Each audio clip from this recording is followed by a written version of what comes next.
Terima kasih Om Swastiastu. Jadi semeton penanya, krematorium itu sebenarnya kompor, artinya membakar aja, begitu teknis sekali ya. Yang menjadi masalah kan dulu saya sangat sedih sekali merasakan bagaimana ketika seseorang tidak boleh dibakar di rumah, di setrenya, tidak boleh dikubur, tidak boleh dibawa keluar rumah, tidak boleh ditanam di rumahnya sendiri. Akhirnya masuk agama lain, ya, langsung jenazahnya dibawa ke tempat ibadah mereka, maka pelengak umat kita diam, semua ada yang berani begitu. Ya kalau kita tidak menghadapi masalah itu mungkin enak, tapi coba kalau Anda atau kita menghadapi langsung keluarga kita. Ya. Saya dengar seorang pendeta lagi 2 hari akan ngaben, ternyata ada halangan, dilarang oleh desa. Pamannya mau diaben. Ini pendeta ini pamannya walako. Akhirnya dibawa ke krematorium. Kemana dibawa? Ke Mumbul, pakai mobil, sarana wadah, apa segala begitu. Bayangkan itu. Karena itulah kami warga Pasek pada saat ulang tahun Mahagutra tahun 2008 Pak Prof, saya sendiri yang bawakan makalah itu. Latar belakangnya waktu itu kami di Parisade bertemu dengan orang teman dari PARI, temu informasi orang India kolonel mau dibakar di sini juga tidak jadi begitu.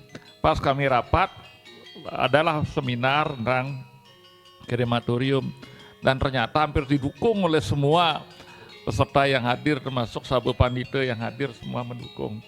Dan memang pro dan kontra selalu ada. Saya ingat dulu ya, buah tomat ketika baru pertama kali masuk ke Bali, tomat yang kuning malah tidak laku gitu. Tomat yang hijau-hijau diiris-iris jadikan sambal, itu lebih enak katanya daripada yang kuning dibuang begitu. Apa saja yang baunya asing tidak, kadang-kadang tidak bisa diterima begitu. Karena itu ketika krematorium mulai jalan, banyak yang mendukung, kemudian banyak pula yang meniru. Jadi krematorium itu adalah sarana saja, sarana. Kalau tingkatan upacaranya ada pilihan ya. Untuk semeton Pasek, Sabu Pandita Mahagutra Pasek menetapkan satu pedoman upacara ngaben yang namanya Sawu Prakerti. Inilah dijadikan pegangan pedoman upacara di krematorium di Ceko Maria khususnya, kemudian berkembang di krematorium yang lain. Saya dengar juga ada krematorium ngaben Sawo Prateku dengan upacara besar juga boleh, kenapa tidak? Yang penting kan kesepakatan. Intinya meringankan hidup. Tadi saya sudah singgung dalam revitalisasi. Sekarang orang tidak bisa negen wadah lagi, ya wadahnya pakai mobil. Sudah gimana kita? Siapa yang kuat? Kalau Anda keluar harus tegan, coba Anda yang negan gitu kan, gimana? Akhirnya pakai juga mobil begitu. Dan ke depan karena mobilitas yang tinggi di kampung saja kami nganyut galih tulang dari Setre ke sungai ini sekitar 1,5 kilometer, dan mobil ngambil pasir padat sekali di perjalanan. Maka semua orang sekarang nganyut pakai mobil lagi, tidak bisa. Kalau memargi akan terhambat oleh banyaknya mobil yang lewat.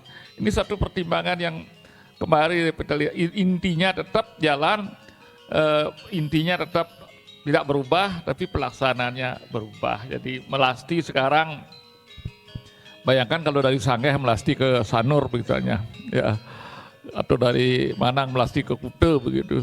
Termasuk Ide Betara di Batur sudah sejak lama, kalau Melasti ke Batu Bolong di Canggu itu sudah lama pakai mobil itu.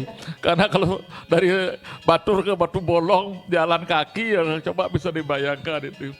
Jadi jangan dimasalahkan karena kita ingin mempertahankan budaya, tetapi sepanjang budaya itu tidak menentang negara kemanusiaan begitu. Kalau masih bikin wadah gede terus tidak ada yang negen, siapa itu ya. Masa pandemi kemarin ini dengan dibatasinya orang di krematorium saja dibatasi, ada pernah sawo jatuh dari pepagu itu karena orangnya sawonya gemuk, kemudian yang negan sedikit begitu, jatuh lagi diangkat. Gimana ini itu? Ya diulapin lah, ada upacara, semua ada upacara, enggak masalah begitu. Termasuk umat di luar daerah. Luar daerah saya kira udah duluan, Jakarta, Cilincing itu sudah dulu, di Malang, di Surabaya, di mana sudah ada. Jangan khawatir. Sekarang malah tiap kabupaten kami dengar membuat krematorium baru. Bagus juga karena yang intinya adalah kan praktis. Orang tidak ingin lagi nyekah sawe. Kalau zaman dulu kan tidak ada formalin segala, malah bau yang busuk itu sendadi nganu nak takon ini kan PKE begitu. Kalau bau busuk itu kakeknya katanya bangun metakon begitu. Udah jelas baunya begitu kerasnya. Sekarang kan sudah berubah.